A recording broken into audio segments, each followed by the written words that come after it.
ಕೊನಕೆ ಬೆಚ್ಚಿದ ಕರು ಆದಿದ್ದಕ್ಕೂ ಕೈಗೆ ಸಿಗದೆ ಓಡಿದಂತೆ ಅಂತ. ಸಣ್ಣ ಕರುಗಳು ಹಳ್ಳಿಗಳಲ್ಲಿ ಓಡ್ತವೆ, ಬೀದಿಗಳಲ್ಲಿ ನೋಡಿರ್ಬೇಕು, ಭಾರಿ ಖುಷಿ ನೋಡೋದಕ್ಕೆ. ಅದನ್ನ ಹಿಡಿಯೋಕ್ಕೂ ಆಗಲ್ಲ, ಹಿಡಿದ್ರೂ ಇನ್ನೊಂದ್ ಸ್ವಲ್ಪ ಹೊತ್ತು ಓಡ್ಲಿ ಕೊನೆಯಲ್ಲಿ ಅನ್ಸುತ್ತೆ ಗೊತ್ತಾ. ಹಂಗೆ ಅದನ್ನ ಕಟ್ಟಾಕ್ಬೇಕು ಅನ್ಸಲ್ಲ, ಆದ್ರೆ ಹಿಡ್ಕೊಂಡು ಹೋಗ್ಲೇಬೇಕು ಮನೆಗೆ. ಆ ರೀತಿ ಇಲ್ಲಿ ಒಂದಿಷ್ಟು ಪದ್ಯಗಳನ್ನ ಇಲ್ಲಿ ತರಕ್ ಹೋಗಿಲ್ಲ ನಾನು. ಕಾರಣ ಏನಂದ್ರೆ ಅವು ಗ್ರಿಪ್ಪೇ ಸಿಗ್ಲಿಲ್ಲ ಅವು. ಸೊ ಏನಂತಾರೆ ಅಪೂರ್ಣ ಅನ್ಸ್ಬಾರ್ದಲ್ಲ ಅಂತೇಳಿ. ಸೊ ಈ ರೀತಿ ಸಿಕ್ಕಿದವು. ಇದರಲ್ಲಿ ಒಂದು ಪದ್ಯ ಮಾಯಾ ಏಂಜಲು ಓದ್ಬೋದ? ಮಾಯಾ ಏಂಜಲು ಗೊತ್ತಿರೋಂಥವ್ರು ತಮಗೆಲ್ಲ. ಈ ಪದ್ಯ ಅವ್ರದ್ದು ಓದ್ತೀನಿ. ಮಕ್ಕಳನ್ನು ನೋಡಿಕೊಳ್ಳಬೇಕು, ಬಟ್ಟೆ ಒಗೆದಿಡಬೇಕು, ನೆಲ ಒರೆಸಿ ಅಂಗಡಿಗೆ ಹೋಗಿ ಬರಬೇಕು, ತಿನ್ನಲು ಬೇಕಾದ ತರಬೇಕು, ಬೇಯಿಸಬೇಕು ಕೋಳಿ ಮಾಂಸ, ಎಳೆಗೂಸಿನ ಮೈಗೆ ಎಳೆ ಬಿಸಿಲ ತೋರಬೇಕು. ತಿನ್ನಿಸಲು ಬೇಕು ಯಾರಾದರೂ, ನಾ ಕಳೆ ಕೀಳಬೇಕು ಕೈತೋಟದಲ್ಲಿ, ತೊಡಿಸಲೆಂದು ಮಕ್ಕಳಿಗೆ ಅಂಗಿಗಳೇನೂ ಇವೆ, ತೊಡಿಸಲೆಂದು ಮಕ್ಕಳಿಗೆ ಅಂಗಿಗಳೇನೂ ಇವೆ, ಕಡಿಯಬೇಕಿದೆ ನಾ ಕಬ್ಬಿನ ಜಲ್ಲೆ, ಹಸನ ಮಾಡಬೇಕು ಗುಡಿಸಲನ್ನು, ರೋಗಿಗಳ ಮುತುವರ್ಜಿ ವಹಿಸಬೇಕಿದೆ, ಮತ್ತೆ ಹಿಕ್ಕಬೇಕು ಹತ್ತಿಯನ್ನು. ನನ್ನ ಮೇಲೆ ಸೂರ್ಯ ರಶ್ಮಿ, ಸೂರ್ಯನಲ್ಲಿ ಮಳೆ ಹನಿ ಮೃದುವಾಗಿ,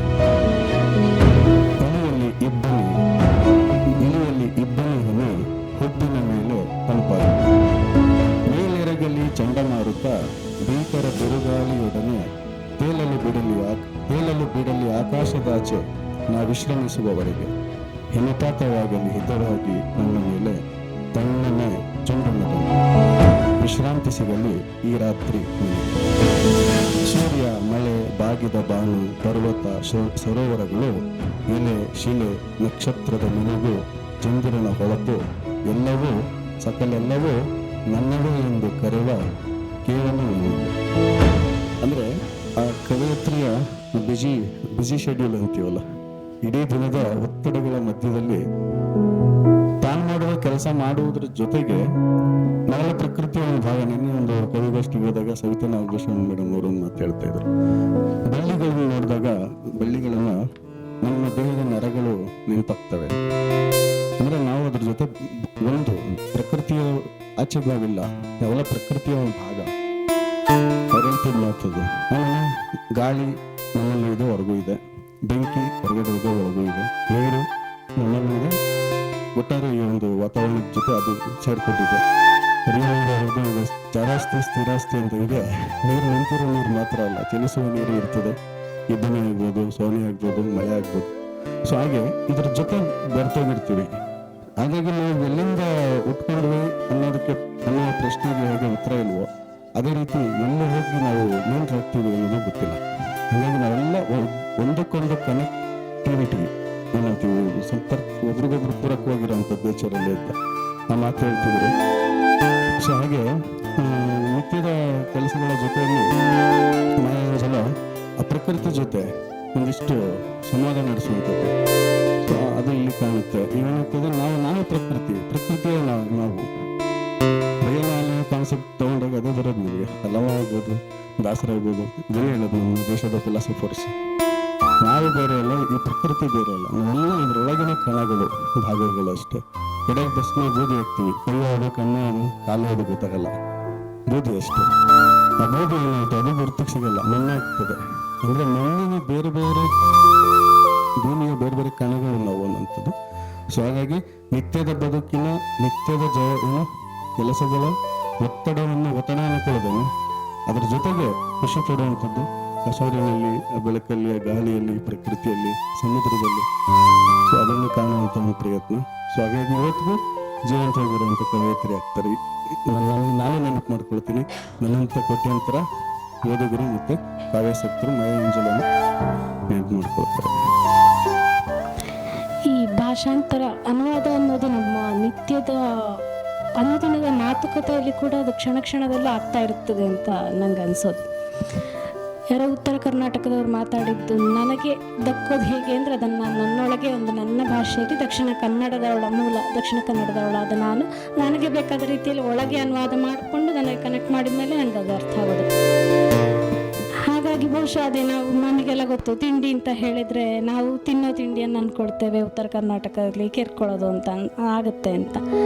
ಹೀಗಾಗಿ ಬಹುಶಃ ಈ ಪ್ರತಿಯೊಂದು ಕೃತಿ ಕೂಡ ಓದುವ ಈ ಪ್ರತಿ ಸಹೃದಯರು ಯಾವುದೇ ಗದ್ಯ ಕೃತಿ ಇರ್ಬೋದು, ಕವನ ಇರ್ಬೋದು, ಓದುವಾಗಲೂ ಕೂಡ ಅವರು ಬರೆದ ಮೇಲೆ ಅದನ್ನು ಓದುಗರು ತಮ್ಮೊಳಗೆ ಒಂದು ಭಾಷಾಂತರ ಮಾಡಿ ತಮ್ಮದಾಗಿಸಿಕೊಂಡ ಮೇಲೆ ಆ ಕೃತಿಗೆ ಒಂದು ಪೂರ್ಣತ್ವ, ಅಲ್ಲೇ ಒಂದು ಇನ್ನೊಂದು ಭಾಷಾಂತರ ಆಗ್ತದೆ. ಹಾಗಾಗಿ ಇಲ್ಲಿ ನೋಡಿದ್ರೆ ಎರಡು ರೀತಿಯಲ್ಲಿ ಭಾಷಾಂತರ ಆಗಿದೆ ಅಂತ ಅನ್ಕೋಬಹುದು. ಯಾಕೆಂದ್ರೆ ಕವಿ ಮೊದಲನೇದಾಗಿ ಅವರು ಆ ಮೂಲ ಕವನವನ್ನು ಓದಿ ತನ್ನದಾಗಿಸ್ಕೊಳ್ಬೇಕು, ಪೂರ್ಣವಾಗಿ ಅದನ್ನು ಅರ್ಥ ಮಾಡಿಕೊಂಡ ಮೇಲಷ್ಟೇ ಇನ್ನೊಂದು ರೀತಿಯಲ್ಲಿ ಇಲ್ಲಿ ಕನ್ನಡಕ್ಕೆ ತರಬಹುದು. ಈ ಎರಡು ಹಂತದ ರೂಪಾಂತರ ಇದೆಯಲ್ಲ, ಅದರಲ್ಲಿ ಬಹುಶಃ ತುಂಬ ಏನೋ ಅವರಿಗೆ ಆ ಮೂಲ ಕವನದ ಒಳಗೆ ಹೋಗಲಿಕ್ಕೆ ತೊಡಕಾಗಿರ್ಬೋದು, ಇದೇನು ಒಳಗೆ ಬಿಟ್ಕೊಳ್ತಾ ಇಲ್ಲ, ಕೆಲವೊಂದು ಶಬ್ದವನ್ನು ಇದು ಯಾಕಿದು ಹೀಗೆ, ಕನ್ನಡಕ್ಕೆ ಇದನ್ನು ಹೇಗೆ ತರ್ಬೋದಪ್ಪ ಅಂತ ಸವಾಲಾಗಿರ್ಬೋದು. ಇಂಥ ಸವಾಲಾದ ಕೆಲವೊಂದು ಕವನಗಳನ್ನು ಅಥವಾ ಶಬ್ದಗಳನ್ನು ನಾವು ಹೇಳ್ಬೋದಂತ. ಯಾವುದು ನನ್ನ ಹಿಡಿತಕ್ಕೆ ಸಿಗ್ಲಿಲ್ವೋ, ಆ ರೀತಿ ಸವಾಲು ಅನ್ನೋ ಒಂದು ಪದಕ್ಕೆ ಅರ್ಥ ಕೊಟ್ಟುವ ಅಂಥವನ್ನ ಇದರಲ್ಲಿ ಸೇರ್ಸಕ್ಕೆ ಹೋಗಲಿಲ್ಲ. ನಾನು ಒತ್ತಾಯಪುರಕ್ಕೆ ಹೋಗಿ ಅದನ್ನು ಈ ಗುಂಪಲ್ಲಿ ಹಾಕಕ್ಕೆ ಹೋಗಲಿಲ್ಲ. ಅಂತ ಭಾಳಷ್ಟು ಪದ್ಯಗಳು ಇದ್ದಾವೆ. ಅದರಲ್ಲೂ ಇವ್ರದ್ದು ಒಂದೆರಡು ಸಾನೆಟ್ಸ್ ನನಗೆ ಅದು ಗ್ರಿಪ್ ಸಿಗಲಿಲ್ಲ. ಈ ಸಾನೆಟ್ ಅಂದಾಗ ನಮಗೆ ಬರಿತೀವಲ್ಲ 12+2 14 ಸಾಲುಗಳು, ಆ ನಿಯಮಾನುಸಾರ ಅದನ್ನು ತರಬೇಕು ಅಂದಾಗ ಅಲ್ಲಿ ಈಗ 10ನೇ ಸಾಲಲ್ಲಿ ಇರೋದನ್ನ 12ನೇ ಸಾಲಿಗೆ ತರೋಕ್ಕಾಗಲ್ಲ. ಆ ಕವಿ ಏನು ಮಾಡಿರ್ತಾನೆ, ಮೊದಲ ಭಾಗದಲ್ಲಿ ಒಂದಷ್ಟು ವಿಷಯ ಹೇಳಿರ್ತಾನೆ, ಆ ನಂತರ ಕೊನೆ 2 ಸಾಲಲ್ಲಿ ಅದಕ್ಕೊಂದು ಕನ್ಕ್ಲೂಷನ್ ಕೊಡೋ ರೀತಿ ಇರುತ್ತೆ. ನಿಮ್ಗೆ ಗೊತ್ತಿದೆ ಅದು ಸಾನಿಟ್ ಪ್ರಕಾರ. ಆಮೇಲೆ ನಮ್ಮಲ್ಲಿ BC ರಾಮಚಂದ್ರ ಶರ್ಮನವರು, HS ವೆಂಕಟೇಶ್ಮೂರ್ತಿ ಅವರು ಎಲ್ಲ ಅನುವಾದ ಮಾಡಿದ್ರು, ಒಂದಿಷ್ಟಲ್ಲ, ಒಂದಿಷ್ಟು ಸ್ವಂತನೂ ಬರೆದರು. ಮತ್ತು ಶಿವಪ್ರಕಾಶ್ ಅವರು ಒಂದಷ್ಟು ಬರೆದಿದ್ದು ನೆನಪು. ಸಾನೆಟ್ ಆ ರೀತಿ. ಈಗ ಗಜಲಲ್ಲಿ ಈ ಕಾಫಿಯಾ ಮತ್ತು ರದೀಫ್ ಶೇರ್ ನಮ್ಮೆಲ್ಲ ಇದ್ದ ಹಾಗೆ ಸಾನೆಟ್ಟಲ್ಲಿ ಮೊದಲ 12 ಸಾಲುಗಳು, ನಂತರ 12 ಸಾಲುಗಳು. ಆ 12 ಸಾಲುಗಳಿಗೆ ಕನ್ಕ್ಲೂಷನ್ ರೀತಿ ಇರ್ತವೆ ಕೆಲವೊಮ್ಮೆ, ಅಥವಾ ಅಲ್ಲೇನೋ ಒಂದು ಪ್ರಶ್ನೆಗಳು ಸೇರ್ತಾರೆ, ಅದಕ್ಕೆ ಉತ್ತರ ಸಿಗೋ ರೀತಿ ಇರ್ತದೆ. ಅದು ಓದೋದಕ್ಕೆ ಆನಂದಿಸೋದಕ್ಕೆ ಸರಿ ಆ ಮೂಲ ಏನು ಸಾನೆಟ್ಗಳನ್ನ. ಕನ್ನಡಕ್ಕೆ ತಂದಾಗ ಅಷ್ಟರ ಮಟ್ಟಿಗೆ ಆ ಮೂಲಕವೇ ಏನು ತಂದಿರ್ತಾರೆ ಅಷ್ಟು ಸಹಜವಾಗಿ ಮತ್ತು ತೀವ್ರವಾಗಿ ತರೋದಕ್ಕೆ ಕಷ್ಟ ಅನಿಸಿ ನಾನು ಅಂಥ ಸವಾಲುಗಳನ್ನ ಸ್ವೀಕರಿಸಿ ಬಿಟ್ಬಿಟ್ಟಿದ್ದೀನಿ. ಇಲ್ಲಿಗೆ ತಂದಿಲ್ಲ ಬುಕ್ಸ್ ಇಲ್ಲಿ. ಇದರಲ್ಲಿ ಇರೋ ತೃಪ್ತಿ ಇದೆ. ಅಂದರೆ ನಾನು ಹೇಳಿದ್ನಲ್ಲ, ಕೆಲವೊಂದು ಯಥಾ ರೀತಿ ಹಾಗೆ ಅನುವಾದ ಮಾಡೋಕ್ಕಾಗಲ್ಲ. ಇಂಗ್ಲೀಷ್ ಊಟ ಮಾತಾಡೋದಲ್ಲ, ಭಾರತೀಯ ಭಾಷೆಗಳು ನೇರವಾಗಿ ಮಾತಾಡೋದು, ಇಂಗ್ಲೀಷ್ ಆ ಕಡೆ ಮಾತಾಡ್ಕೊಂಡು ಬರೋದಲ್ಲ. ಸೊ ಅಲ್ವಾ, ಸೊ ಹಾಗಾಗಿ ಅಲ್ಲೇನೋ ಇರ್ತದೆ, ಅದನ್ನು ನಾವು ಹಂಗೆ ಮಾಡೋಕ್ಕಾಗಲ್ಲ. ಹೋಗಿದ್ದೆ ನಾನು ಮನೆಗೆ ಅಂತ ಬರೆಯೋದು ಕವಿತೆ ಅನಿಸ್ಬೋದು, ಗದ್ಯದಲ್ಲಿ ಬರೆಯೋಕ್ಕಾಗಲ್ಲ. ಮನೆಗೆ ಹೋಗಿದ್ದೆ ಅಂತ ಬರೆಯೋದು. ಹೋಗಿದ್ದೆ ನಾನು ಮನೆಗೆ, ಕಂಡಳು ಅವಳು ಕಂಡಳು ಅಂತ ಅವಳು ಕಂಡ್ಲು ಅಂತೀವಿ ಮಾತಾಡ್ಬೇಕು. ಕಂಡಳು ಅವಳು ಅಂದರೆ ಪದ್ಯದ ಭಾಷೆಯಲ್ಲಿ ಹೇಳ್ಬೋದು, ಗದ್ಯದಲ್ಲಿ ಹೇಳೋಕ್ಕಾಗಲ್ಲ. ಬಟ್ ಇಲ್ಲಿ ಮೂಲ ಪದ್ಯದ ಭಾವ ಏನಿದೆ ಅದನ್ನು ಅರ್ಥ ಮಾಡಿಕೊಂಡು ನಮ್ಮ ಕನ್ನಡದ ಜಾಯಮಾನಕ್ಕೆ ಕನ್ನಡ ಓದುಗರ ಒಂದು ಏನು ಲಯ ಅವರು ಓದ್ಕೊಂಡು ಬಂದಿರ್ತಾರಲ್ಲ ಮುಂಚೆಯಿಂದ, ಈ ಮೊದಲನೇ ಪುಸ್ತಕ ಅಲ್ವಲ್ಲ ಕನ್ನಡಕ್ಕೆ. ಸೊ ಅದನ್ನು ಅರ್ಥ ಮಾಡ್ಕೊಂಡು ನಾನೊಬ್ಬ ಓದುಗನಾಗಿ ಇದನ್ನು ಓದಿದಾಗ ಅರ್ಥ ಆಗುತ್ತಾ. ಮತ್ತೆ ಮೂಲ ಪದ್ಯಕ್ಕೆಲ್ಲಾದರೂ ನಂದನಾರ ಹಾಕ್ತಿದ್ದೀನ ಇಲ್ಲಿ, ಅಥವಾ ಯಾವುದಾದ್ರು ಬಿಟ್ಬಿಡ್ತಿದ್ದೀನ ಅಲ್ಲಿರುವಂಥ ಭಾವ, ಈ ಎಲ್ಲವನ್ನೂ ಸ್ವಲ್ಪ ಹುಷಾರಾಗಿ ಹ್ಯಾಂಡಲ್ ಮಾಡಿ ಇರುವಂಥ ಪದ್ಯಗಳಿವೆ. ಸೊ ನನಗೆ ಕುತೂಹಲಕರ ಅನಿಸಿದ್ದು, ನೀವು ಒಬ್ಬರು ಕವಿ, ಈಗ ಸ್ವತಂತ್ರವಾಗಿ ಕವನಗಳನ್ನು ಬರೆಯುವಂಥವ್ರು ಇನ್ನೊಬ್ಬರ ಕವನ ಓದುವಾಗ ಇವರು ಈ ವಸ್ತುವನ್ನು ಇನ್ನೂ ಬೇರೆ ರೀತಿ ಹ್ಯಾಂಡಲ್ ಮಾಡ್ಬೋದಿತ್ತೇನೋ, ಬೇರೆ ರೀತಿ ಅಭಿವ್ಯಕ್ತಿಸ್ಬೋದಿತ್ತೇನೋ ಇನ್ನೂ ಉತ್ತಮವಾಗಿ, ಅಥವಾ ಇದರಲ್ಲಿ ಏನೋ ಸ್ಖಾಲಿತ್ಯ ಇದೆ ಅಂತ ಅನ್ನಿಸ್ಲೂಬಹುದು. ಹೀಗಾಗಿ ಅನುವಾದಕ್ಕೆ ನೀವು ತೊಡಗುವಾಗ, ಅನುವಾದ ಮಾಡುವ ಹಂತದಲ್ಲಿ ನಿಮ್ಮ ಒಳಗಿನ ಕವಿ ತೊಡಕುಂಟು ಮಾಡೋದಿಲ್ವಾ ಅಂತ, ಇದ್ಯಾಕೋ ಸರಿ ಇಲ್ಲ ಅಂತ ಹಾಗೆ ಅನಿಸೋದು. ಯಾಕೆಂದರೆ ಅನುವಾದಕನ ಕೆಲಸ ಏನು ಅಂದರೆ ಅಲ್ಲಿ ಇದು ರೂಪಾಂತರ ಸರಿ, ನೀವು ಇಲ್ಲೇ ಒಂಚೂರು ಭಿನ್ನವಾಗಿ ಪ್ರಸ್ತುತಪಡಿಸಿದ್ದೀರಿ, ಆದರೂ ಕೂಡ ಅನುವಾದಕ ಮೂಲದಲ್ಲಿ ಒಬ್ಬ ಕೇವಲ ಸಹೃದಯನಾಗಿ ಓದ್ತಾನೆ, ಆಮೇಲೆ ಅದನ್ನು ಇಲ್ಲಿಗೆ ತರ್ತಾನೆ. ನಿಮ್ಮೊಳಗಿನ ಕವಿ ಅಂತ ಹಂತದಲ್ಲಿ ತೊಡಕುಂಟು ಮಾಡಲಿಲ್ವಾ ಅಂತ? ಒಂದೊಂದು ಲಯ ಇರುತ್ತೆ, ಅವರು ಆ ಭಾಷೆ ಅವ್ರ ಜೊತೆ ಬೆರೆತೋಗಿರುತ್ತೆ. ಈ ನಿದ್ದಡಿನಲ್ಲಿ ಅಥವಾ ಸ್ವಪ್ನನೋ ಯಾವುದೇ ಅವಸ್ಥೆಯಲ್ಲಿ ಇರಲಿ, ಸುಪ್ತಾವಸ್ಥೆಯಲ್ಲಿ ಇರಲಿ, ಎಲ್ಲಾದರೂ ಇರಲಿ, ಅವ್ರ ಭಾಷೆ ಅವ್ರ ಮನಸ್ಸಲ್ಲಿ ಓಡ್ತಿರ್ತದೆ. ಅದಕ್ಕೆ ತಕ್ಕಂಗೆ ಅವ್ರ ಪದ್ಯಗಳು ಮಾಡಿರ್ತಾರೆ. ಅದು ಕನ್ನಡಕ್ಕೆ ಬಂದಾಗ ನಮ್ಮ ಭಾಷೆಯ ಮಿತಿ ಮತ್ತು ನಮ್ಮ ಭಾಷೆಯ ಒಂದು ವಿಸ್ತಾರತೆ ಏನಿದೆ, ಸೊ ಆ ಇದರಲ್ಲಿ ನಾವು ತರಬೇಕಾಗಿ ಬರುತ್ತೆ. ಮೂಲ ಪದ್ಯ ಭಾವ ಅಷ್ಟೇ ನಾನು ನೋಡ್ತಿದ್ದು. ಭಾಷೆ ಅದು ತುಂಬ ಕೆಲವು ಕಡೆ ವಾಚ್ಯಾಂಶವೂ ಇದ್ದಾವೆ, ತುಂಬ ದೀರ್ಘವಾಗಿ. ಉದಾಹರಣೆಗೆ ಗಿಡದಲ್ಲಿ ಹೂ ಅರಳಿದೆ ಅನ್ನೋದು ಗೊತ್ತು, ಗಿಡವು ಹೂ ಮುಡಿದಿದೆ ಅಂದಾಗ ಹೊಸದಾಗತ್ತೆ. ಅದೇ ಕಾಣಿಸುತ್ತೆ, ಗಿಡದಲ್ಲಿ ಹೂ ಅರಳಿದೆ ಗೊತ್ತು, ನೀ ಏನು ಹೊಸದಾಗಿ ಏನು ಹೇಳಿದೆ ಅಂತ ಅಂತಾರೆ. ಗಿಡವು ಹೂ ಮುಡಿದಿದೆ ಅಂದ್ರೆ ಅದು ಪದ್ಯ ಆಗ್ಬಿಡುತ್ತೆ ಅಂತ. ಸೊ ಹಾಗೆ ಇಲ್ಲಿ ಒಂದಿಷ್ಟು ನನ್ನ ಅಂದ್ರೆ ಅರೂಪಕಗಳು ಮತ್ತೆ ಪ್ರತಿಮೆಗಳೇನಿದೆ ಮೂಲ ಕವಿಯ ಪದ್ಯದಲ್ಲಿ ಅದನ್ನು ಬಿಟ್ಟಿಲ್ಲ. ಯಾಕಂದ್ರೆ ನಾನು ಅವನ್ನೇ ತರಬೇಕಾಗುತ್ತೆ, ಅವನ ಭಾವಚಿತ್ರ ಹಿಡಿದು ನಾನು ಕವಿತೆ ಹೇಳ್ದಂಗೆ ಇರಬೇಕು. ಸೊ ಹಾಗೆ ಆಮೇಲೆ ಅವನ ಭಾಷೆಗೆ ಅಲ್ಲಿ ಕೆಲವು ಮೆಟಾಫರ್ಸು ಮತ್ತೆ ನುಡಿಗಟ್ಟುಗಳು ಅವನದೇನೋ ಒಂದು ಇರುತ್ತೆ. ಸೊ ಅದು ಇಲ್ಲೇನಾಗುತ್ತೆ, ಕೊರಿಯಾದಿಂದ ಇಂಗ್ಲಿಷ್ ಬರ್ಬೇಕಾದ್ರೆ ಎಷ್ಟು ಸೋರಿಕೆಯಾಗಿರುತ್ತೆ ಗೊತ್ತಿರಲ್ಲ. ಅದು ಕೊರಿಯನ್ ಅಥವಾ ಜಪಾನಿ ಭಾಷೆಯಿಂದ ಚೀನಿ ಭಾಷೆಯಿಂದ ಇಂಗ್ಲಿಷ್ ಬರ್ಬೇಕಾದ್ರೆ ಆ ಮೂಲ ಪದ್ಯನ ಎಷ್ಟು ಮಟ್ಟಿಗೆ ಇಂಗ್ಲಿಷ್ ತಂದಿರ್ತಾರೆ ಅಂತ ಹೇಳಿಕ್ಕಾಗಲ್ಲ. ಅದು ಕನ್ನಡಕ್ಕೆ ಬರ್ಬೇಕಾದ್ರೆ ಗರಿಷ್ಠ ಮಟ್ಟಕ್ಕೆ ಇಂಗ್ಲಿಷ್ ಕವಿತೆಗೆ ನಾನು ಗೌರವ ಕೊಡಬೇಕಾಗುತ್ತೆ, ಯಾಕಂದ್ರೆ ನಾನು ಜಪಾನಿ ಪದ್ಯ ಓದ್ ಮಾಡೋಕ್ಕಾಗಲ್ಲ. ಸೊ ಹೀಗೆ ಒಂದಿಷ್ಟು ನಮ್ಮ ಇದಕ್ಕೆ ಕನ್ನಡಕ್ಕೆ ಒಗ್ಗಿಸ್ಕೊಳ್ಳೋ ರೀತಿ ಬರ್ತದ್ದು. ಅದರಲ್ಲಿ ಗೋಚೆಂಗ್ ಅಂತ ಒಬ್ಬ ಕವಿ, ಚೀನಿ ಕವಿ, ಕಡಿಮೆ ವಯಸ್ಸಿಗೆ ತೀರ್ಕೊಂಡಂತ ಒಬ್ಬ ಅದ್ಭುತವಾದಂಥ ಪ್ರೇಮಿ ಕವಿ. ಆ ಕವಿಗೆ ನನಗೆ ಭಾರಿ ಇಷ್ಟ ಪದ್ಯಗಳು. ತುಂಬ ಹಿಂದೆ ಇವರು ನಮ್ಮ ಇವರು ಡಾವಿಂಕಿ ಸರ್ ಸಖಿಯಲ್ಲಿ ಹಾಕಿದ್ರು ಅಂತ ನೆನಪು ನನಗೆ. ಜನ್ ಕಥೆಗಳು ನಂದು, ಅವಾಗ ಈ ಪದ್ಯಗಳನ್ನು ಮಾತಾಡಿದ್ವಿ. ಸೊ ಒಂದು ಪದ್ಯ ಹೋಗ್ಬೋದಾ? ಕತ್ತಲ ರಾತ್ರಿಗಳು, ಚಿಕ್ಕ ಪದ್ಯ ಇದು. ಹಾಗೆ ಮೊದಲೇ ನಿಮಗೆ ಧೈರ್ಯ ತುಂಬ್ತಾ ಇದ್ದೀನಿ, ಜಾಸ್ತಿ ತಿಳಿಯಲ್ಲ. ಕತ್ತಲ ರಾತ್ರಿಗಳು ಕತ್ತಲ ಕಣ್ಣುಗಳನ್ನು ನೀಡಿವೆ, ಕತ್ತಲ ರಾತ್ರಿಗಳು ಕತ್ತಲ ಕಣ್ಣುಗಳನ್ನು ನೀಡಿವೆ, ಬೆಳಕನ್ನು ಕಾಣಲು ಅವುಗಳನ್ನು ಬಳಸಬೇಕಿದೆ.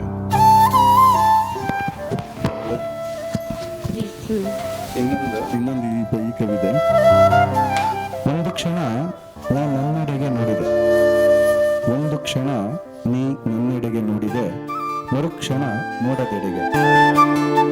ನನಗನ್ನಿಸುತ್ತದೆ ನೀ ನನ್ನೆಡೆಗೆ ನೋಡುವಾಗ ಅದೇಕೋ ದೂರವೆನಿಸುತ್ತೆ, ಅದೇ ನೀ ಮೋಡದೆಡೆಗೆ ನೋಡುವಾಗ ಅದೇಗೆ ನಾವಿಬ್ಬರು ಪರಸ್ಪರ ಸನಿಹವೆನಿಸುತ್ತೀವಿ.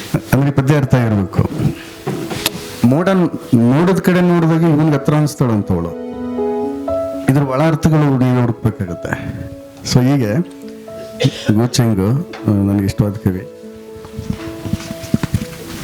ಓನೋನೋ ಕೊಮಾಚಿ ಅಂತ ಅದೇ ಆಗ ಹೇಳಿದ್ನಲ್ಲ ನಾನು, 825ನೇ ಇಸವಿ ಆ ಸಮಯದಲ್ಲಿದ್ದವರು. ಆಕೆಯ ಕವನಗಳು ಕೂಡ ತುಂಬ ಕಡಿಮೆ ಸಾಲಿನಲ್ಲಿ ತುಂಬ ತೀವ್ರವಾಗಿ ಬರೀತಾರೆ ಅವರು. ಕಳೆದು ಹೋಗಿದ್ದೇನೆ ನಾನು ಪ್ರೇಮದ ಗುಂಗಿನಲ್ಲಿ ಕಣ್ಣುಚ್ಚಿದಾಗ, ಅವನು ಕಾಣಿಸಿಕೊಂಡ ಕನಸೆಂದು ತಿಳಿದಿದ್ದರೆ ಎಚ್ಚರಗೊಳ್ಳುತ್ತಲೇ ಇರಲಿಲ್ಲ. ಅಷ್ಟೇ.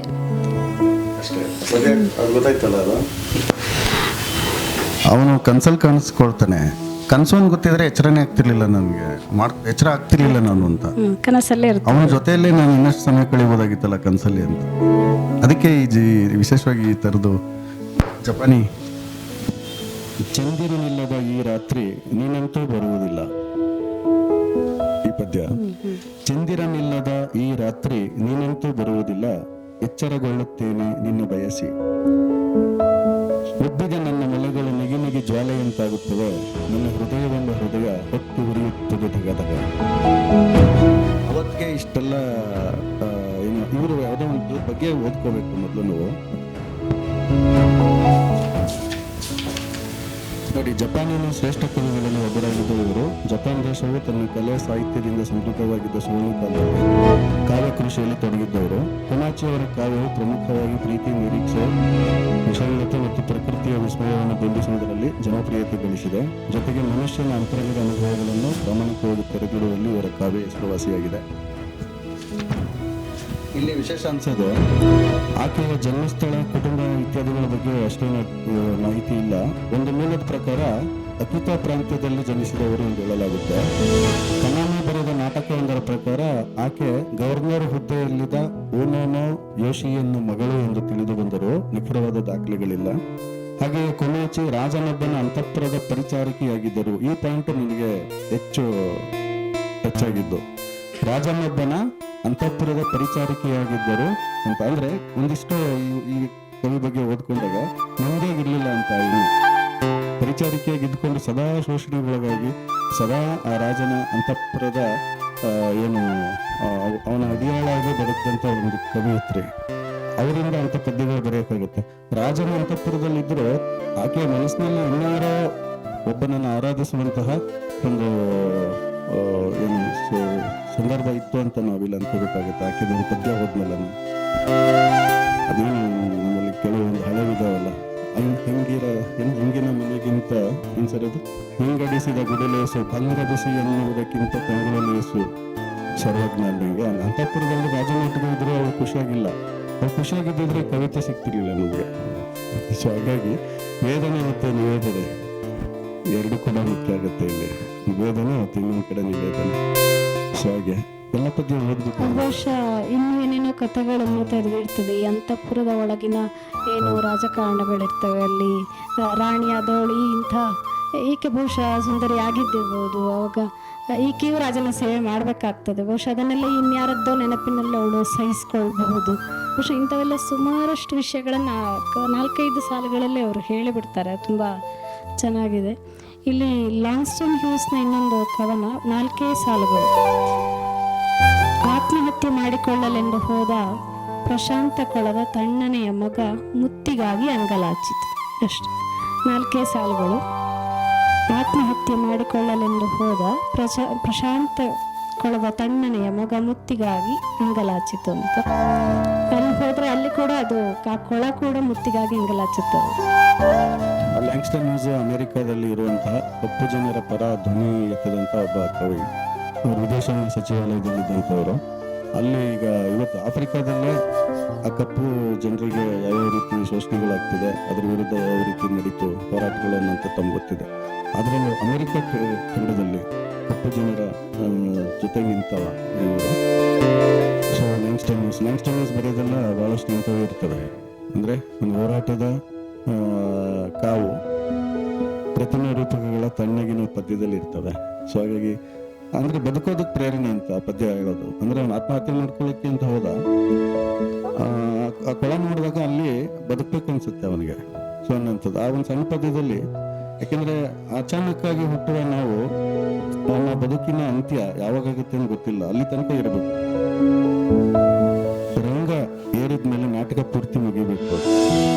ರಂಗಕ್ಕೆ ಬಂದ್ಮೇಲೆ ವೇದಿಕೆಗೆ ಬಂದ್ಮೇಲೆ ನಾಟಕ ಮುಗಿಯೋ ತನಕ ಕೊನೆ ಪರದೆ ಇಳಿಯೋವರೆಗೂ ನಾವು ನಾಟಕ ಆಡ್ಲೇಬೇಕು. ಸೊ ಹಾಗೆ ಆತ್ಮಹತ್ಯೆ ಮಾಡ್ಕೋಬಾರ್ದು ಅನ್ನೋಂಥ ಸಂದೇಶ ಆತ ಕೊಡ್ತಾನೆ. ಯಾಕಂದ್ರೆ ಯಾವತ್ತಿದ್ರು ಸಾಯ್ಬೇಕಾದವ್ರೆ ಯಾರು ಎಲ್ರು. ಸೊ ಹಾಗಾಗಿ ನೀವೇ ನಿಮ್ಗೆ ಯಾರು ಅಧಿಕಾರ ಕೊಟ್ಟಿದ್ದು. ಸೊ ಅಲ್ಲೊಂದು ಸಂದೇಶ ಕೊಡ್ತಾನೆ. ಸೊ ಒಂದು ಅನಾಥ ಚಿಹ್ನೆ ಅಂತ ಒಂದು ಪುಸ್ತಕ ಇದೆ, ಅದರಲ್ಲಿ ಈ ಲ್ಯಾಂಗ್ಸ್ಟನ್ ಹ್ಯೂಸ್ ಬಗ್ಗೆ ಒಂದು ಆರ್ಟಿಕಲ್ ಇದೆ. ಮತ್ತೆ ಇಲ್ಲಿ ಇನ್ನೊಂದು ನಿಸಾರ್ ಕಬ್ಬಾನಿ ಅಂತ ಸಿರಿಯಾ ದೇಶದ ಒಬ್ಬ ಕವಿ, ಅವನದು ಒಂದಿಷ್ಟು ಪದ್ಯಗಳಿದ್ದಾವೆ. ಆತ ಅಲ್ಲಿ ಡಮಾಸ್ಕಸ್ ನಗರದವನು. ಅವನಿಗೆ 10 ವಯಸ್ಸು ಇದ್ದಾಗ ಅವ್ರ ಅಕ್ಕನ ಮದುವೆ ಆಗುತ್ತೆ. ಅಕ್ಕನಿಗೆ 12-13 ವರ್ಷ ಇರಬೇಕು. ಆಕೆಗೆ ಮದುವೆ ಇಷ್ಟ ಇರಲ್ಲ. ಅವರಪ್ಪ ಒತ್ತಾಯ ಮಾಡಿ ಮದುವೆ ಮಾಡ್ತಾನೆ. ಸ್ವಲ್ಪ ದಿವಸದಲ್ಲಿ ಅಂದ್ರೆ ಅವ್ರ ಅಕ್ಕ ತೀರ್ಕೊತಾಳೆ. ಆಮೇಲೆ ಅವನಿಗೆ ಭಾರಿ ಆಘಾತ ಆಗುತ್ತೆ ಆ ಘಟನೆಯಿಂದ. ಅವತ್ತಿಂದ ಅವನು ಮುಸ್ಲಿಂ ದೇಶಗಳಲ್ಲಿನ ಹೆಣ್ಣಿನ ಸ್ವಾತಂತ್ರ್ಯಕ್ಕಾಗಿ, ಸ್ತ್ರೀ ಸ್ವಾತಂತ್ರ್ಯಕ್ಕಾಗಿ ಹೋರಾಟ ಮಾಡ್ತಾರೆ. ಯಾರು? ನಿಸಾರ್ ಕಬ್ಬಾನಿ. ಆ ಕವಿ ಪದ್ಯಗಳು ಕೆಲವೊಂದಿದ್ದಾವೆ. ಅಂದ್ರೆ ಸುಮ್ಮನೆ ಪ್ರಕೃತಿ ವರ್ಣನೆ ಅಂಥದ್ದಿಂಥದಕ್ಕಿಂತ ಮಿಗಿಲಾಗಿ ಆ ಕವಿ ವಿಶೇಷವಾಗಿರುವಂಥ ಕೆಲವು ಕವಿಗಳಿದ್ದಾರೆ. ಅವ್ರು ನಮ್ಗೆ ಕಾಡ್ತಾರೆ, ಅವ್ರ ವ್ಯಕ್ತಿಯಾಗಿ ಇಷ್ಟ ಆಗ್ತಾರೆ. ಈ ಪಿ.ಬಿ. ಶೆಲ್ಲಿ ಗೊತ್ತು ನಮಗೆ. ಆತ ಏನೆಲ್ಲ ಪರಿಪಾಟಲುಗಳು ಕಂಡ, ಹಿಂಗೆಲ್ಲ ಬಾಳಿ ಬದುಕಿ. ಮತ್ತೆ ಮಾಂಟ ತಗೊಂಡಾಗ ಸಾಧು ತಸನ್ ಮಾಂಟ. ನಮ್ಮಲ್ಲಿ ಕಮಲಾದಾಸ್ ಸುಮ್ಮನೆ ಏನೋ ಖುಷಿಗೆ ಯಾವುದೋ ಒಂದು ಉದ್ಯೋಗ ಮಾಡಿಕೊಂಡು ಫ್ರೀ ಟೈಮ್ ಕವನ ಬರ್ದಾರಲ್ಲ ಅವರು. ನಾವೆಲ್ಲ ಯಾವುದೋ ಯೂನಿವರ್ಸಿಟಿಲಿ ಪಾಠ ಮಾಡಿಕೊಂಡು ಆರಾಮಾಗಿ ಸಂಬಳ ಬರುತ್ತೆ. ನಮ್ಮದು ಕವನ ಸಂಕಲನ ಆಗಲಿ ಆ ಥರ ಆದವ್ರು ಇಲ್ಲ ಇವರೆಲ್ಲ. ಈಗ ಕಮಲಾದಾಸು ಕೇರಳದಲ್ಲಿ ಹುಟ್ಟಿದ್ರು, ಕಲ್ಕತ್ತಾ ಹೋದ್ರು. ಏನೇನೋ ಅವರಲ್ಲಿ ದ್ವಂದ್ವಗಳು. ಆಮೇಲೆ ಸಣ್ಣ ವಯಸ್ಸಲ್ಲೇ ಒಂದಿಷ್ಟೆಲ್ಲ ಶೋಷಣೆಗೆ ಒಳಗಾದಂಥವ್ರು. ಅದನ್ನೆಲ್ಲ ಅವರ ಬಾಲ್ಯಕಾಲದ ದಿನಗಳು ಆಗ್ಬೋದು. ಆಮೇಲೆ ಅವರು ಕಥೆಯ ಪಾತ್ರಗಳು, ಕಾದಂಬರಿಯ ಪಾತ್ರಗಳಲ್ಲಿ ತರ್ತಾರೆ. ಈಗ ಮಾಂಟ ಬಗ್ಗೆ ಗೊತ್ತಿದೆ. ಆತ ದೇಶ ವಿಭಜನೆ ಆದಾಗ ಅವನ್ನ ಕರ್ಕೊಂಡೋಗಿ ಲಾಹೋರ್ಗೆ ಬಿಟ್ಟಿರ್ತಾರೆ. ಮುಸಲ್ಮಾನ ಅನ್ನೋ ಒಂದೇ ಒಂದು ಕಾರಣಕ್ಕೆ. ಅವನಿಗೆ ಭಾರಿ ಡಿಸ್ಟರ್ಬ್ ಆಗುತ್ತೆ. ಡೆಲ್ಲಿನೂ ನಮ್ದೆ, ಬಾಂಬೆನೂ ನಮ್ದೆ, ಲಾಹೋರು ಪೇಶಾವರು ನಮ್ದು, ಇಂಡಿಯಾ ಅಲ್ವಾ ಇದೆಲ್ಲ ಅಂತ. ಇದ್ಯಾವ ಪಾಕಿಸ್ತಾನ ಹೋಯ್ತು ಅಂತ. ಆ ಬಗೆಯ ಒಂದು ಆತಂಕ ಮತ್ತೆ ಆ ನೋವು ಆತನ ದಿನ ಕುಡಿಯೋ ಅಂತ ಒಂದು ಚಟ ಅಂಟಿಸ್ಕೊಳ್ತಾನೆ. 22 ಕಥಾ ಸಂಕಲನಗಳು ಬರ್ತವೆ ಕೊನೆಯ ಕಾಲಘಟ್ಟದಲ್ಲಿ. ಅವನು ಎಲ್ಲವೂ ದೇಶ ವಿಭಜನೆ ಬಗ್ಗೆನೆ. ಅದರಲ್ಲೂ ಪಂಜಾಬ್ ಭಾಗದಲ್ಲಿ ಇದ್ದಂತಹ ವಾತಾವರಣ, ಮುಸಲ್ಮಾನರು ಮತ್ತೆ ಸಿಖ್ಖರು ಇವರ ನಡುವೆ ಇದ್ದಂಥ ಒಂದು ದ್ವೇಷ ಮತ್ತೊಂದು ಬರೀತಾನೆ. ಅಂದ್ರೆ ಆತ ಕಥೆ ಸುಮ್ಮನೆ ಬರೋದಿಲ್ಲ ಟೈಮ್ ಪಾಸ್ಗೆ, ಅಂದ್ರೆ ಕಥೆಯಲ್ಲೇ ಜೀವಿಸ್ದ ಅವನು ಮಂಟು. ಪಿಂಜರ್ ಓದಿದ್ರೆ ನೀವು ಅಮೃತ ಪ್ರೀತಮ್ ಅವ್ರದ್ದು, ಅಥವಾ ಟ್ರೈನ್ ಟು ಪಾಕಿಸ್ತಾನ ಓದಿದ್ರೆ ಯಶವಂತ್ ಸಿಂಗ್, ಅವ್ರು ಸುಮ್ಮನೆ ಏನೋ ನಾವು ಒಂದು ಕಾದಂಬರಿ ಬರೆದು ಒಂದು ಕತೆ ಬರೆದು ಒಂದು ಪದ್ಯ ಬರೆದ್ವಿ, ಪತ್ರಿಕೆಯಲ್ಲಿ ಬಂತು, ಅದು ಫೋಟೋ ತೆಕ್ಕೊಂಡು ಫೇಸ್ಬುಕ್ ಹಾಕಿದ್ವಿ ಅಂತ ಅಲ್ಲ. ಹಂಗೆ ಕಾವ್ಯದ ಜೊತೆಗೇ ಬದುಕಿ ಅಥವಾ ಬದುಕಿನ ಜೊತೆಗೆ ಕಾವ್ಯವನ್ನ ಅಥವಾ ಕತೆ ಕಾದಂಬರಿನ ರೂಢಿಸ್ಕೊಂಡಂತ ಕೆಲವು ವಿಶೇಷವಾದಂಥ ಸಾಹಿತಿಗಳು. ಅದು ಇವರು ಈ ಪದ್ಯಗಳ ಜೊತೆಗೆ ಅವ್ರ ಪರಿಚಯನೂ ಒಂದು 2 ಒಂದು ಪ್ಯಾರಾಗ್ರಾಫ್ ಅಂತ ಬರೆದಿದ್ದೀನಿ. ಅದನ್ನ ಓದಿದ್ರೆ ಗೊತ್ತಾಗುತ್ತೆ ಈ ವ್ಯಕ್ತಿಗಳು ಇಂಥ ವಿಚಿತ್ರ ಜನ ಒಬ್ಬೊಬ್ಬನು. ಸೊ ಹಾಗಾಗಿ ಕಾವ್ಯ ಮತ್ತು ಕತೆ ಕಾದಂಬರಿ ಬೇರೆ ಅಲ್ಲ, ಮನುಷ್ಯ ಬೇರೆ ಅಲ್ಲ. ಸೊ ಹಾಗಾಗಿ ಇಂತಹ ಈ ಕೊಮ್ಮಚ್ಚಿ ನುಡಿ ಆಕೆ ರಾಜನ ಪರಿಚಾರಕ್ಕೆ ಆಗಿದ್ದಂತ ಅವಳನ್ನು ಮಾಡ್ಕೋಬೇಕು. ಯಾವಾಗ ಇದು 2025, ಅವಳು 859 ಕ್ರಿಸ್ತಶಕ ಆ ಟೈಮಲ್ಲಿ ಇದ್ದವಳು, ಅವತ್ತಿನ ಸ್ಥಿತಿಯಾಗಿತ್ತು ಅನ್ನೋಂಥ. ಇಲ್ಲಿ ಪರಿಚಯ ಕೊಟ್ಟಿರೋ ತುಂಬ ಚೆನ್ನಾಗಿದೆ, ಬಹುಶಃ ತುಂಬ ಉಪಯುಕ್ತ ಆಗುತ್ತೆ. ಇದರೊಟ್ಟಿಗೆ ಇನ್ನೊಂದು ಪ್ರಶ್ನೆ, ಇದರಲ್ಲಿರುವ ಕವಿಗಳೆಲ್ಲರೂ ಕೂಡ ರಸ್ಕಿನ್ ಬಾಂಡ್ ಬಿಟ್ಟು ಬಹುಶಃ ಯಾರೂ ಇಲ್ಲ. ಅದ್ಯಾಕೆ ಅಂತ ಕಾಪಿರೈಟ್ ಸಮಸ್ಯೆಗೆ ಹಾಕ್ತಾರೆ. ಕಾಪಿರೈಟ್ಸ್ ಎಲ್ಲ. ಆಮೇಲೆ ನಾನು ಅವ್ರ ಬಗ್ಗೆ ಓದ್ತಾ ಹೋದ ಗೊತ್ತಾಗಿದೆ ಇವ್ರು ಬದುಕಿದಾರ ಸತ್ತಿದಾರ ಅನ್ನೋದು. ಕವಿತೆ ಇಷ್ಟ ಆಗಿತ್ತು, ಸೊ ಹಾಗೆ ಮಾಡಿದಂಥ ಪದ್ಯಗಳು. ರಸ್ಕಿನ್ ಬಾಂಡ್ ಪದ್ಯ ಭಾರಿ ಇಷ್ಟ ಆಯ್ತು ನಂಗೊಂದು ಪದ್ಯ. ಅದನ್ನೇ ಫಸ್ಟ್ 1-2 ಮಾಡಿದ್ದೆ, ಆಮೇಲೆ ಒಂದು ಪದ್ಯ ಬೇಕಂತಲೇ ಮಾಡಿದ್ದು, ಇದನ್ನು ಬಿಡಬಾರ್ದು, ಯಾರು ಮಾಡಿ ಪುಸ್ತಕದಲ್ಲಿ ತರಬೇಕು ಅಂತ. ಯಾವುದಂದ್ರೆ ಈ ಚಿನ್ನಂದಿ ಹೂವು ಅಂತ ಒಂದು ಬರುತ್ತೆ, ಅದೇನು ಇಂಗ್ಲೀಷಲ್ಲಿ ಏನಿದೆ ಅದಕ್ಕೆ ಯಾರ್ತು ಯುಂಡಾಲ್ಜು. ರಸ್ಕಿನ್ ಬಾಂಡ್ ವಿಷಯ ಒಂದು ನಾನು ಅವಾಗಲೇನೋ ಮಾತಾಡ್ತಾ ಇದ್ದೆ, ಅದಕ್ಕೆ ಪೂರಕವಾಗಿದೆ ಈ ಪದ್ಯ. ಅಚಾನಕ್ಕಾಗಿಯೋ ಬೇಕಂತಲೋ ನಾವಿಲ್ಲಿದ್ದೇವೆ ಗೆಳೆಯ. ನಾವೆಲ್ಲ ಅನ್ಕೋಬೋದು, ಅಚಾನಕ್ಕಾಗಿಯೋ ಬೇಕಂತಲೋ ನಾವಿಲ್ಲಿದ್ದೇವೆ ಗೆಳೆಯ, ಬಾ ಉಪಯೋಗಿಸಿಕೊಳ್ಳೋಣ ಈ ಬದುಕನ್ನು ಅರ್ಥಪೂರ್ಣವಾಗಿ. ಖುಷಿಯ ಬೆನ್ನತ್ತಿ ಹೊರಟು ಹರಡೋಣ ಸೂರ್ಯರಶ್ಮಿಯನ್ನು ಎಲ್ಲೆಲ್ಲೋ. ಖುಷಿಯ ಬೆನ್ನತ್ತಿ ಹೊರಟು ಹರಡೋಣ ಸೂರ್ಯರಶ್ಮಿಯನ್ನು ಎಲ್ಲೆಲ್ಲೋ. ನೋಡಿ ಆನಂದಿಸೋಣ ಹೂಗಳನ್ನು, ತಂಬೆಲರನ್ನು, ನದಿಗಳನ್ನು, ಸಾಗರ ಆಕಾಶವನ್ನು, ಪರ್ವತಗಳನ್ನು, ಎತ್ತರೆತ್ತರ ಬೆಳೆದ ಮಹಾವೃಕ್ಷಗಳನ್ನು ನೋಡಿ ಆನಂದಿಸೋಣ. ಮಾತಾಡಿಸೋಣ ಹಿದಿರುಗೊಳ್ಳುವ ಪುಟಾಣಿ ಮಕ್ಕಳನ್ನು, ಮುದುಕರನ್ನು. ಬಾಗೆಳೆಯ ರೂಢಿಸಿಕೊಳ್ಳೋಣ ಸದ್ಗುಣಗಳನ್ನು. ಸಾಕು ಮಾಡೋಣ ಮನಸ್ತಾಪಗಳನ್ನು, ದುಗುಡ ಭಿನ್ನಾನಗಳನ್ನು. ಸಾವು ಬರುವ ತನಕ ಎಲ್ಲವೂ ಬದುಕೆ, ಸಾವು ಬರುವ ತನಕ ಎಲ್ಲವೂ ಬದುಕೆ, ಬದುಕೆ ಎಲ್ಲವೂ. ಬದುಕಿನ ಅನಿವಾರ್ಯತೆಗೆ ಬೇಕಾಗಿರೋ ದುಡಿಮೆ, ಇದಕ್ಕೆ ಅನೇಕ ದಾರಿಗಳಿದ್ದಾವೆ, ಎಲ್ಲ ನದಿಗಳನ್ನ. ಆದರೆ ಸಮುದ್ರ ಅನ್ನೋದು ಸಾವು, ನಮಗೆಲ್ಲ ಸಂಧಿಸ್ಬೇಕಲ್ರಿ. ಸೊ ಹಾಗಾಗಿ ಪ್ರತಿನಿತ್ಯ ಖುಷಿ ಪಡೋ ಅಂಥದ್ದು. ಇನ್ನು ರೋಡಲ್ಲಿ ಮೊಬೈಲ್ ನೋಡ್ಕೊಂಡು ಹೋಗ್ತಿರ್ತೀವಿ, ಎಡಗಡೆ ನೋಡಿದ್ರೆ ಒಂದು ಮರ ಇರುತ್ತೆ, ಹೂ ಅರಳಿರುತ್ತವೆ, ಅದನ್ನ ನೋಡೋದೇ ಇಲ್ಲ ನಾವು. ಬೆಟ್ಟದ ತುದಿಯಲ್ಲಿರೋ ಗುಡಿಗೆ ತುಂಬಾ ಕಷ್ಟಪಟ್ಟು ಮೆಟ್ಲತ್ಕೊಂಡು ಹೋಗ್ತಿರ್ತೀವಿ, ಎಡಬಲ ನೋಡಿದ್ರೆ ಒಳ್ಳೆ ಹಸಿರು, ಅಲ್ಲಿ ಒಳ್ಳೆ ಹಕ್ಕಿಗಳು, ಚಿಟ್ಟೆಗಳು, ಆಮೇಲೆ ಬೇರೆ ಬೇರೆ ಥರದ ಪ್ರಾಣಿಗಳು, ಅಲ್ಲಿ ನೋಡೋದೇ ಇಲ್ಲ ನಾವು. ಅಲ್ಲಿ ಕಾಣದ ದೇವರ ಮತ್ತೆಲ್ಲಿ ಕಾಣಲು ಸಾಧ್ಯ ಅಂತ. ಸೊ ಹಾಗೆ ನಾವು ಒಂದಿಷ್ಟು ನಮ್ಮದಾದಂಥ ಅತಿ ಬುದ್ಧಿವಂತಿಕೆಯಿಂದ ಪರಿಧಿಗಳು ಹಾಕೊಂಡು ಕಣ್ಣಿಂದ ಸಂತೋಷನ ಕಾಣುವಂಥ ಪ್ರಯತ್ನ ಮಾಡೋದಿಲ್ಲ. ಈಗ ಎಲ್ಲ ಬರುತ್ತೆ, ಅದು ಭಗವದ್ಗೀತೆಯಲ್ಲೆಲ್ಲ ಗೊತ್ತಿಲ್ಲ ನಿಮಗೆ. ನೀರಿಗೆ ಹುಡ್ಕಾಡ್ತೀವಿ, ತಡ್ಕಾಡ್ತೀವಿ, ಮುಂದೆನೇ ಇರುತ್ತೆ, ಅದರಲ್ಲಿ ಪಾಚಿ ಕೌದಿರುತ್ತೆ ನೀರಿನ ಮೇಲೆ. ಆ ಪಾಚಿ ಸರಿಸಿದ್ರೆ ನೀರಿದೆ ಅಲ್ಲಿ ತಿಳಿಜಲ, ಅದನ್ನು ಸರಿಸುವ ವಿವೇಕ ನಮ್ಗೆ ಇರೋದಿಲ್ಲ ಅನ್ನುವಂಥದ್ದಾಗಿ ಒಂದೊಂದು ಕ್ಷಣ ಖುಷಿ ಪಡ್ಬೋದು ನೀವು. ಅಂದ್ರೆ ಈ ಕವಿತೆ ಆಶಯಕ್ಕೆ ನಾನು ನಂದಿನ ಸೇರಿಸ್ತಾ ಇದ್ದೀನಿ ಅಷ್ಟೇ. ಆದ್ರೆ ಅದನ್ನ ಬಿಟ್ಟು ಇನ್ನೇನೋ ಹುಡ್ಕೊಂಡು ಹೋಗ್ತಾ ಇರ್ತೀವಿ ನಾವು. ಆ ಹುಡುಕಾಟದಲ್ಲೇ ಒಂದು ಅಂತ್ಯದ ಬಿಂದು ಸಂಧಿಸಿ ಎಲ್ಲವೂ ಮುಗಿದ ಹಾಗೆ ನಮ್ಮ ಅಸ್ತಿತ್ವವೇ ಇರುವುದಿಲ್ಲ. ಸೊ ಹಾಗಾಗಿ ಎಂಡಾಗ್ಬಿಟ್ಟಿರುತ್ತೆ ನಮ್ದು ಅದು ಪ್ರಯಾಣ, ಡೆಡ್ ಎಂಡ್ ಹೋಗಿರ್ತೀವಿ, ಅದು ಸಾವು.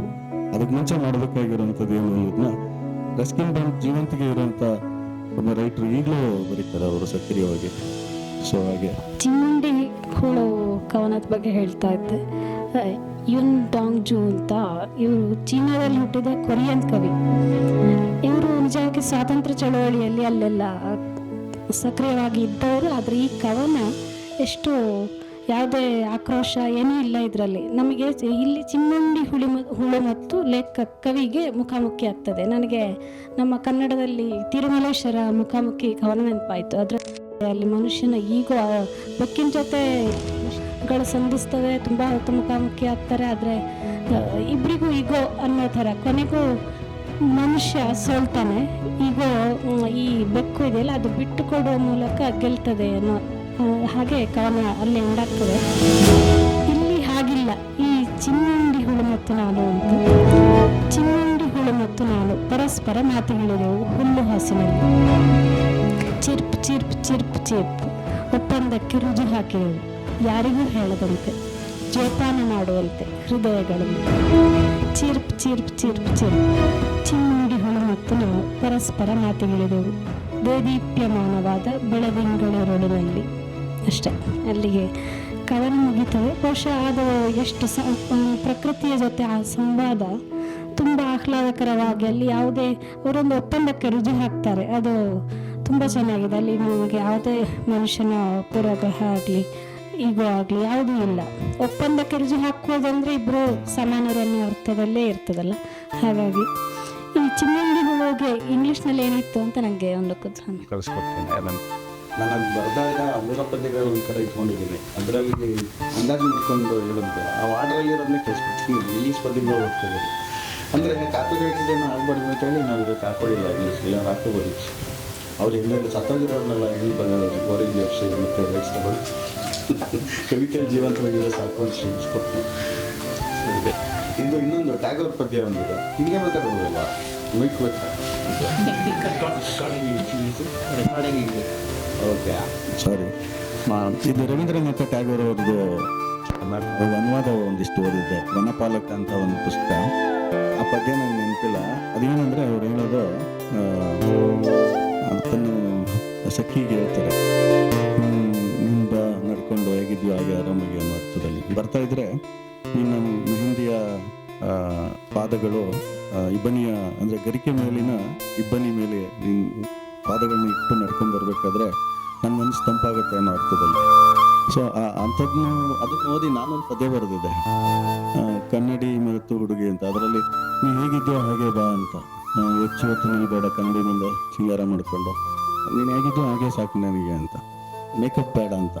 ಸೊ ಹಾಗೆ ಮನಸ್ಸಿಗಾಗಲಿ ಮುಖಕ್ಕಾಗಲಿ ಯಾವುದೇ ಮೇಕಪ್ ಇಲ್ಲದೆ ಯಥಾ ರೀತಿಯಲ್ಲಿ ನೀವು ಹೇಗಿದೆಯೋ ಹಾಗೆ ಬಾ, ನಾನು ಸ್ವೀಕರಿಸಲು ಸಿದ್ಧನಿದ್ದೇನೆ ಅನ್ನೋ ಅರ್ಥದಲ್ಲಿ ಆ ಪದ್ಯ ಓದೋದ್ರಿಂದ ನನಗೆ ಇದನ್ನು ಬರೆಯೋಕ್ಕಾಗಿದ್ದು.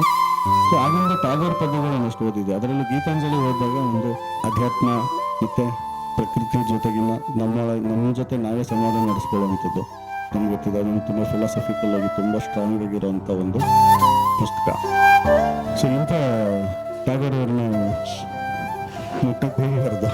ಸೊ ಆದರೆ ಒಂದು 2 ಪದ್ಯ ಪ್ರಯತ್ನ ಮಾಡಿದ್ದೆ ತರೋದಕ್ಕೆ. ಅದರಲ್ಲಿ ಒಂದು ಪದ್ಯ ಒಲವು, ಇದು ಟ್ಯಾಗೋರ್ ಅವ್ರ ಪದ್ಯ.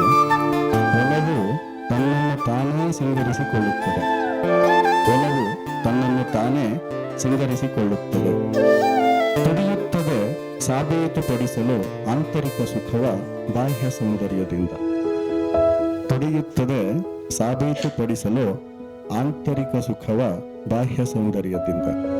ಒಲವು ಅಧೀನಕ್ಕೆ ಹಾತೊರೆಯುವುದಿಲ್ಲ, ಒಲವು ಅಧೀನಕ್ಕೆ ಹಾತೊರೆಯುವುದಿಲ್ಲ, ಸ್ವಾತಂತ್ರ್ಯ ನೀಡುತ್ತದೆ. ಒಲವು ಅಂತ್ಯವಿಲ್ಲದ ಅಚ್ಚರಿ, ವಿವರಿಸಲೇನೂ ಉಳಿದಿಲ್ಲ. ಒಲವು ಅಂತ್ಯವಿಲ್ಲದ ಅಚ್ಚರಿ, ವಿವರಿಸಲೇನೂ ಉಳಿದಿಲ್ಲ. ಒಲವಿನ ಉಡುಗೊರೆ ಕೊಡಲಾಗದ್ದು, ಒಲವಿನ ಉಡುಗೊರೆ ಕೊಡಲಾಗದ್ದು, ಪಡೆಯುವ ನಿರೀಕ್ಷೆ. ಹೀಗೆ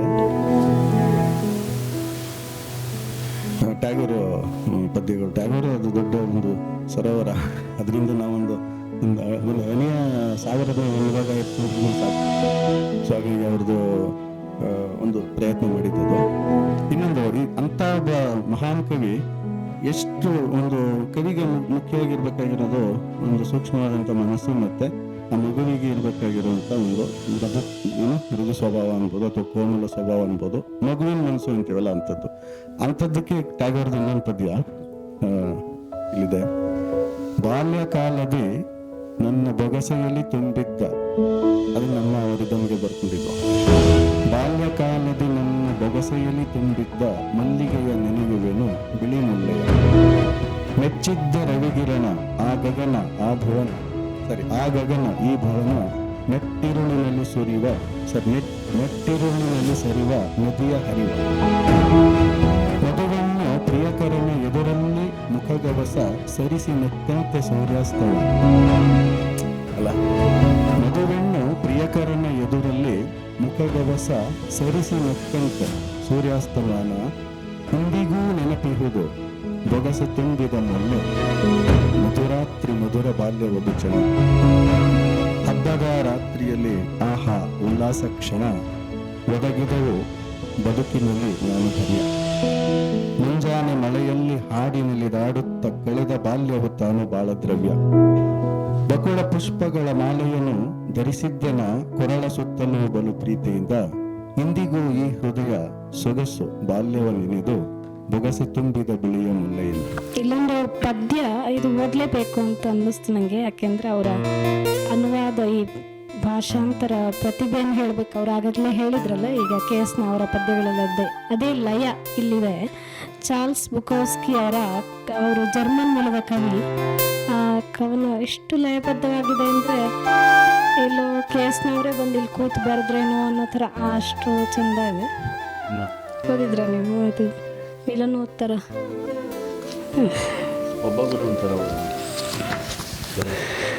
ಮಿಲನೋತ್ತರದ ಬಳಿಕ ಮಜ್ಜನ ಕೀಳುವ ಕ್ಷಣ, ನೀರು ಸುಡು ಸುಡುತ್ತಿರಲಿ ಅವಳಿಗಿಂತ, ಎನಿತು ಕೋಮಲೆ ಚೆಲುವೆ ಸ್ಫುರದ್ರೂಪಿ ಹೆಣ್ಣಿವಳು, ಸಿರಿಮಗವು ತಾನಂತು ನಿತ್ಯ ಶಾಂತಿಗೆ ತಾ ಸಿದ್ಧಳಾಗಿರೆ ನಗುತ್ತ, ತೀಡುವಳು ತನ್ಮಯದಿ ಮಯುಜ್ಜಿ ತೊಳೆಯೋಳು, ಉದರ ಕುತ್ತಿಗೆ ಬೆನ್ನು ಶುದ್ಧ ಶುದ್ಧ, ಈಗ ನನ್ನಯ ಸರದಿ ನಿಂತಿಹಳು ನಾಚುತ್ತ, ಬೆನ್ನ ಹಿಂಬದಿಯಲ್ಲಿ ತುಂಟರಸಿಕ, ಕೇಶ ರಾಶಿಗೆ ತೀಡಿ ಸಾಬೂನ ನೊರೆಯನ್ನು ಬೇಕಂತಲೇ ಕಳವೆ ಸಮಯವನ್ನು, ಮೈಗೆ ಮೈ ತಾಕಿದೊಡೆ ಮಿಂಚುತ್ತಾ ಸಂಚರಿಸೆ ಪರವಶನು ನಾನಿಲ್ಲಿ ಸರಸಕೆರಗಿ, ಮೃಜಲ ಬೆನ್ನಿನ ಬಳಿಕ ಪೃಷ್ಠ ಕುತ್ತಿಗೆ ಕಟಿಯು ಕಣ್ಣಿನಲ್ಲಿ ಕಣ್ಣಿಟ್ಟೆ ಕ್ಷಣದಿ ತಿರುಗಿ.